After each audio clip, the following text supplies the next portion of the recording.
सुप्रभात। YouTube platform पर मैं हरीश कुमार पांडे आप सभी का हार्दिक स्वागत करता हूं।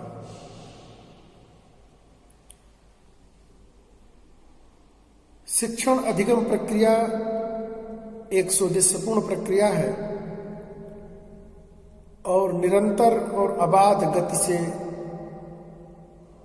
चलते रहने का नाम है। उसी निरंतरता में तारतम्य बनाने के लिए इस वैश्विक महामारी में यूट्यूब प्लेटफॉर्म हम लोगों को तकनीकी माध्यम से शिक्षण अधिगम की प्रक्रिया को अबाध गति से बनाए हुए है। उसी प्रक्रिया में आज हम लोग बीएड सेकेंड ईयर के course 8 knowledge and curriculum unit 5 में इंडियन थिंकर के अंतर्गत गुरुदेव रविंद्रनाथ टैगोर के बारे में हम लोग अध्ययन, अध्यापन और परिचर्चा कर रहे हैं। मैं हरीश कुमार पांडे आदित्य प्रकाश जालान टीचर्स ट्रेनिंग कॉलेज से आप लोगों को गुरुदेव रविंद्रनाथ टैगोर के अनुसार शिक्षा और राजनीति और गुरुदेव रविंद्रनाथ टैगोर का शिक्षा में योगदान विषय पर प्रथम वीडियो का शेष भाग द्वितीय वीडियो के रूप में आप लोगों के सम्मुख प्रस्तुत होगा। गुरुदेव रविंद्रनाथ टैगोर के अनुसार शिक्षा एवं राजनीति विषय पर उनके क्या मत हैं, इस मत को हम लोग थोड़ा समझने और थोड़ा जानने का प्रयास करेंगे। गुरुदेव रविंद्रनाथ टैगोर शिक्षा पर शासन का नियंत्रण नहीं चाहते थे, क्योंकि इससे शिक्षा की स्वतंत्रता नष्ट हो जाती है तथा नवीन प्रयोगाद के समुचित अवसर और साधन नहीं मिलते हैं। पाठ्यक्रम, शिक्षा का माध्यम आदि अनेक बंधन आ जाते हैं। राजनीति से शिक्षा एकांगी हो जाती है। राजनीति में सक्रिय भाग लेने से विद्या अध्ययन में बाधा पड़ती है।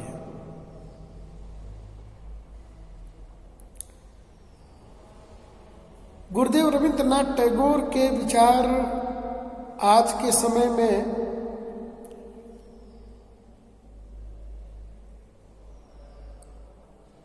कहीं दृष्टिगोचर बहुत कम रूप में दृष्टिगोचर होते हैं, लगभग न के बराबर।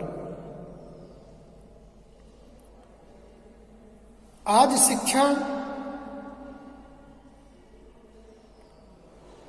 शासन के अधीन है।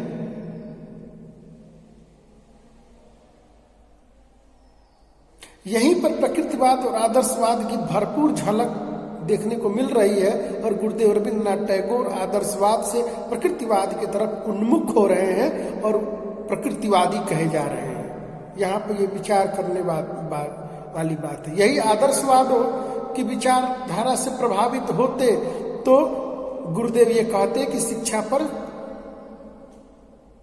थोड़ा बहुत अंकुश चल सकता है, लेकिन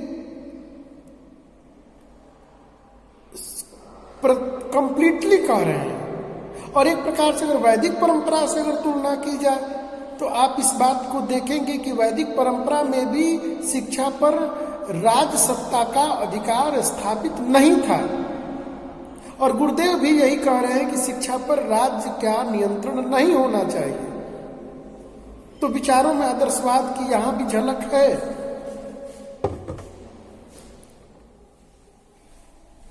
और इस बात पर मैं भी सहमत हूं कि शिक्षा पर शासन की व्यवस्था की लगाम लग जाने से शिक्षा की स्वतंत्रता खत्म हो जाती है, नष्ट हो जाती है, शिक्षा बंधनों में आ जाती है। जबकि शिक्षा एक सिर्फ माध्यम है।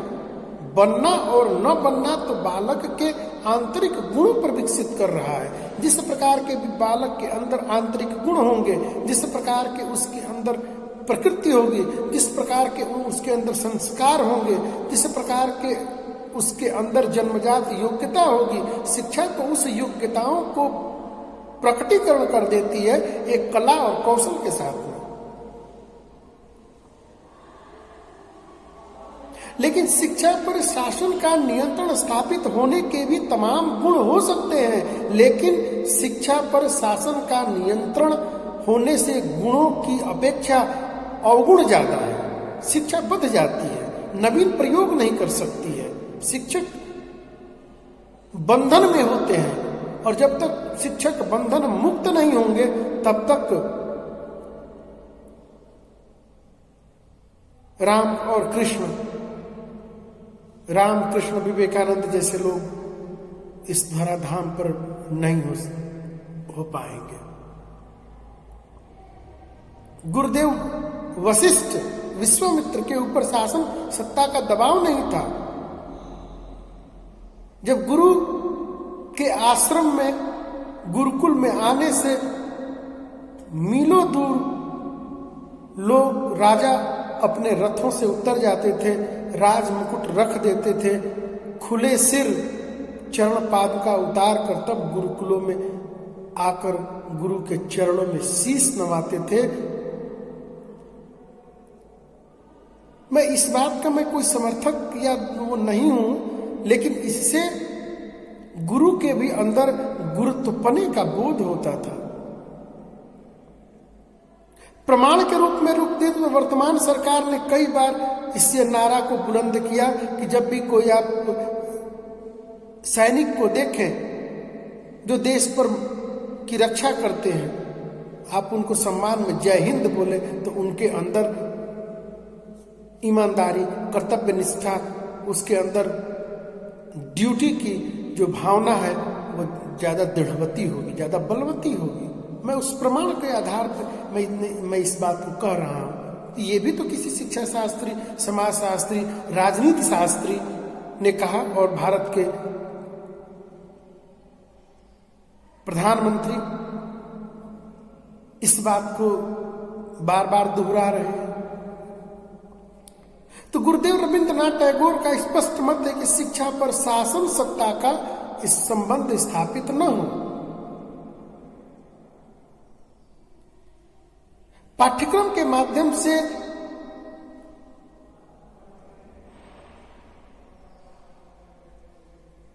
बालक के आंतरिक गुणों का सम्यक विकास किया जाए।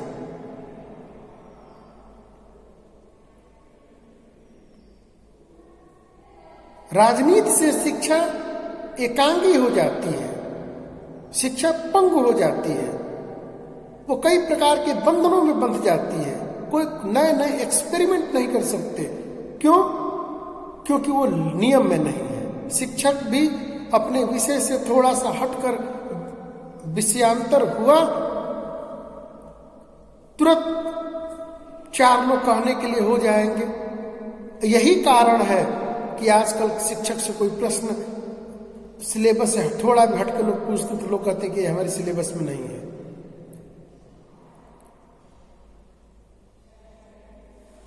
तो यहां पर गुरुदेव रविंद्रनाथ टैगोर के जो विचार हैं वो आने वाले समय में कितने, निश्चित रूप से आने वाले समयों में ये इनके विचार प्रभावी हो सकते हैं, लेकिन अभी यत्र तत्र ऐसा देखने को नहीं मिलता है। हाँ, यहाँ पे राजनीति में जो ये बात है, इस बात को मैं मेरा अपना मेरा अपना विचार है कि शिक्षा में राजनीति को शामिल करने से शिक्षा बाधित होती है। डिग्री कॉलेजों में, विश्वविद्यालयों में जब छात्र चुनाव होते हैं तो जो चुनाव प्रचार के समय और चुनाव के समय विद्यार्थियों की शिक्षा प्रभावित होती है। इसमें भटकाव की संभावनाएं ज्यादा हो जाती हैं। विद्यार्थी कुछ अनुशासनहीन और उदंड हो जाते हैं और कभी कभी गलत दिशा में यात्रा भी करने लगते हैं। वो अपने को एक अलग सत्ता, अलग व्यवस्था मान लेते हैं और कहीं ना कहीं गुरु और शिष्य के जो एक प्रेम का एक अनुशासन होता है वह टूटता है। तो मेरा भी स्पष्ट मत है कि शिक्षा में राजनीति का समाविष्ट नहीं होना चाहिए, लेकिन कभी कभी ऐसे किताबों में इस प्रकार के तर्क प्रस्तुत किए गए हैं कि इससे शिक्षा भी और शिक्षा व्यवस्था में संचालित करने वाले जो टीचर्स हैं, जो प्रिंसिपल्स हैं, जो वाइस चांसलर्स हैं, तो उनका जो अपना व्यक्तिगत सोच है, जो व्यक्तिगत अभिमत है, या उनका जो उनका कोई दृष्टिकोण है वो स्पष्ट रूप से परिलक्षित होने लगता है। इसलिए शिक्षा में राजनीति की भी कई शिक्षाविदों ने, कई दार्शनिकों ने, कई समाजशास्त्रियों ने इसकी वकालत करी है। अब हम लोग चर्चा करेंगे गुरुदेव रविंद्रनाथ टैगोर के अनुसार उनकी शिक्षा में क्या योगदान है। गुरुदेव रविंद्रनाथ टैगोर, उनका शिक्षा में क्या योगदान है। तो नंबर 1, गुरुदेव ने शिक्षा सिद्धांतों को नवीन प्रगतिशीलता के पथ पर लाने का काम किया, क्योंकि परीक्षा, अनुशासन, ग्राम पुनर्निर्माण संबंधी उनके दृष्टिकोण प्रगतिशीलता के द्योतक है। मैंने पिछली वीडियो में आप लोगों को परीक्षा अनुशासन पर बहुत स्पष्ट रूप से प्रकाश डाला है। गुरुदेव रविंद्रनाथ टैगोर ने परीक्षा के संदर्भ में कहा था कि परीक्षा का सिर्फ विद्यार्थियों को ज्ञान की परीक्षा नहीं होनी चाहिए, उसकी सृजनात्मकशीलता की परीक्षा होनी चाहिए। और अनुशासन न दमनात्मक, न मुक्तात्मक, न स्वतंत्रात्मक शिक्षा, अनुशासन स्वानुशासन होनी चाहिए। हम स्व में अनुशासित रहें। हमें जो कार्य मिल रहा है उसको हम अपना कर्तव्य समझकर, अपनी ड्यूटी समझकर हम अपना पूरा करें। मेरा पढ़ने का काम है, मैं मन लगा के पढ़ूं, और मेरा पढ़ाने का काम है तो मैं मन लगा के पढ़ाऊं, पढ़ करके पढ़ाऊं, विषय में नए नए कंटेंट को मैं डालूं जिससे विद्यार्थी लाभान्वित हो। और विद्यार्थी के रूप में हम मन लगाकर पढ़ें, जहां पर दुविधा हो रही है वहां पर शिक्षक से प्रश्न पूछें और अपने ज्ञान में नई नई वृद्धि करें। और ग्राम पुनर्निर्माण, ये गुरुदेव रविंद्रनाथ टैगोर की बहुत यूनिक सोच है।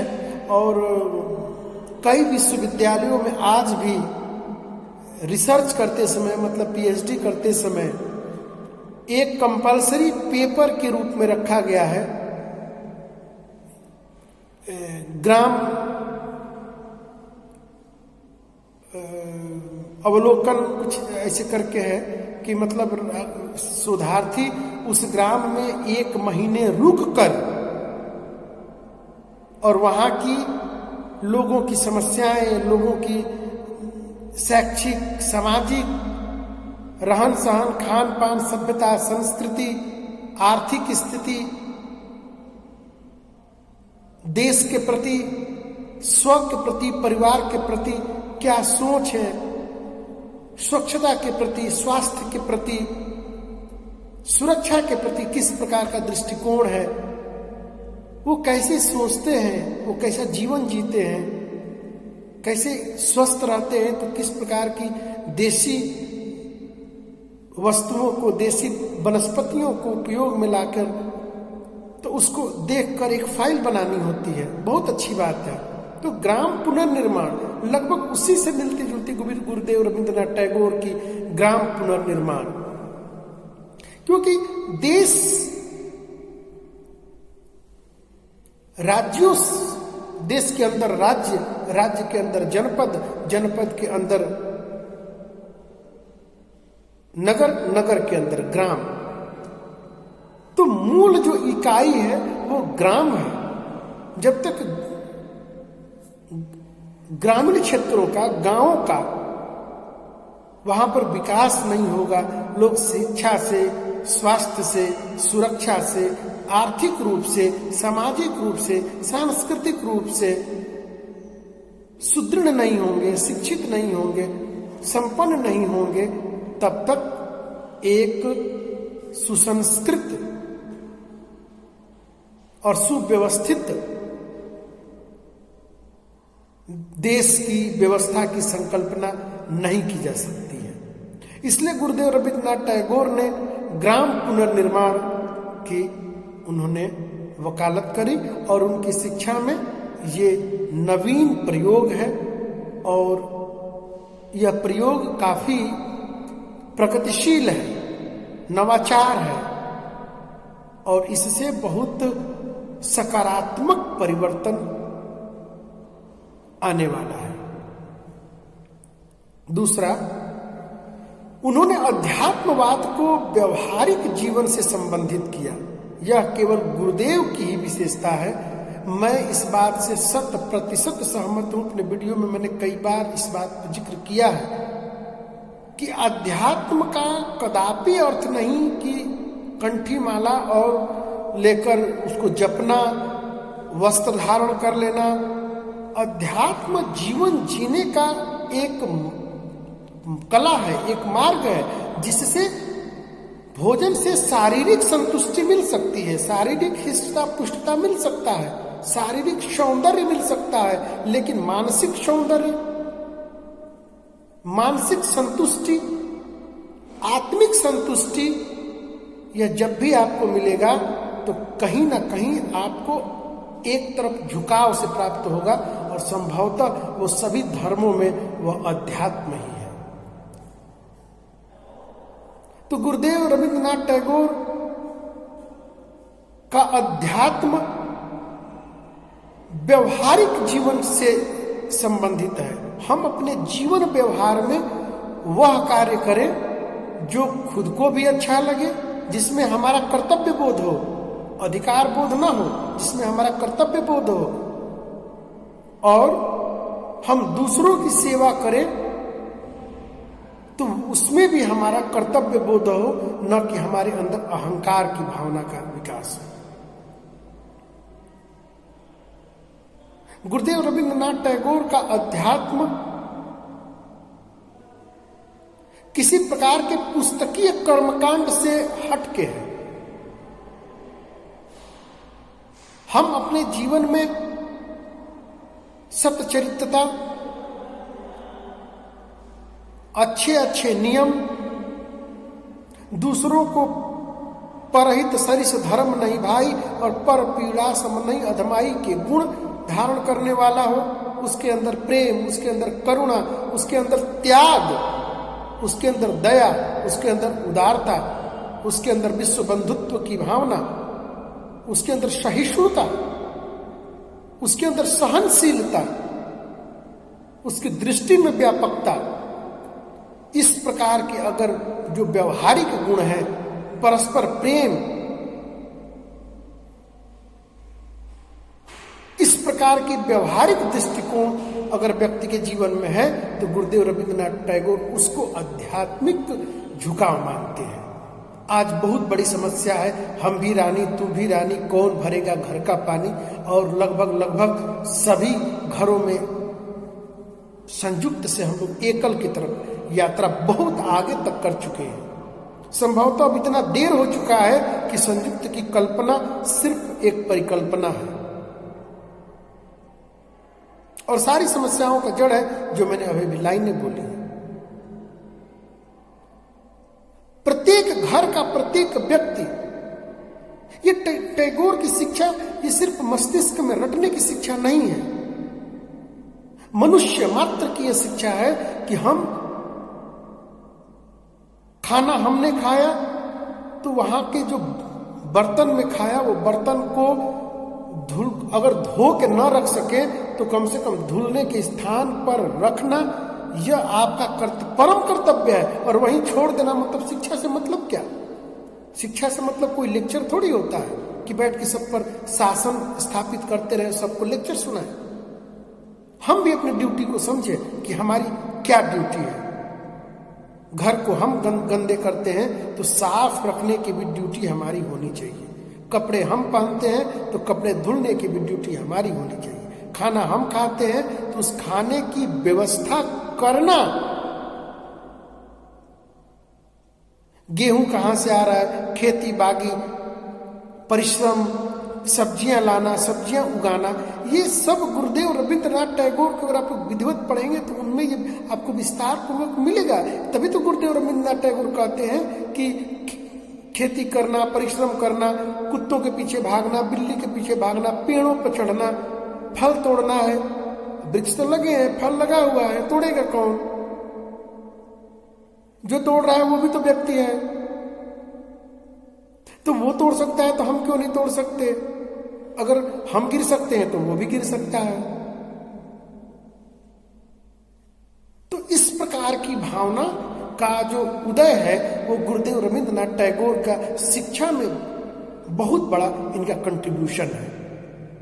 इससे विद्यार्थियों का जो चतुर्दिक विकास की जो परिकल्पना की गई है, शिक्षा का जो उद्देश्य सर्वांगीण विकास की जो परिकल्पना रखी गई है, वो निश्चित रूप से गुरुदेव रविंद्रनाथ टैगोर के जो ये नवीन विचार है उससे बालकों के अंदर, और यही जिसका जीवन नियमित संयमित होता है वो व्यक्ति अध्यात्म को ठीक ठीक तरीके से जीकर अंत में मुक्त हो जाता है। किसी ने कहा कि हमें ब्रह्म को देखना है। अरे जब हम ब्रह्म मुहूर्त में नहीं उठ सकते तो हम ब्रह्म को क्या देखेंगे?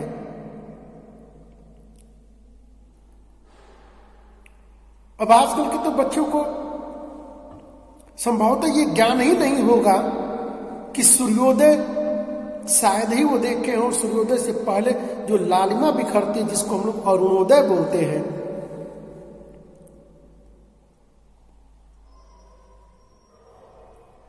आजकल के बच्चे शायद ही उसको देख पा रहे होंगे या देखे होंगे। चित्रों में जो कल्पना की जाती है कि सूर्य उग रहा है और पक्षी उड़ती है, 2-3 फोटो होते हैं और एक बहुत खुशनुमा सुहावना वो परिदृश्य होता है, वह परिदृश्य की परिकल्पना। आप कभी बाहर तो निकलिए प्रकृति में, किसी नदी के किनारे, किसी तालाब के किनारे,